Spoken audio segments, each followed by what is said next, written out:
यदि आपन जीवन में बहुत बड़ा आशीर्वाद दरकार अच्छी तेज निश्चिंत भाव में यही वाक्य को ध्यान करूँ जो वाक्य परमेश्वर बड़ बड़ आशीर्वाद दौरा लोक मान विषय प्रकाश कर गीत संहिता 105 पर्व 19 पद एठारे प्रकार लिखा जाए से स्वरे ताहार वचन सफल है सदा प्रभु को वाक्य ताहाको परीक्षा कला अर्थात ये जोसेफ जीवन कथा लिखा अच्छी प्रभु जिते मिस्र देशर द्वितीय राजा भाव नियुक्ति करने जीवन प्रमोशन आने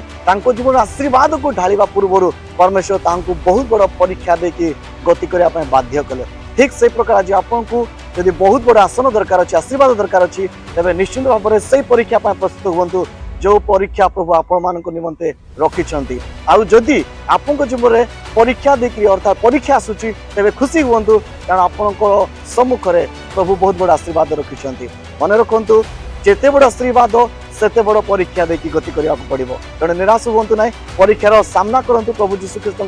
नाम सहित एवं से आशीर्वाद जो आशीर्वाद आपण प्रभु रखिंट से आशीर्वाद को प्राप्त करूँ।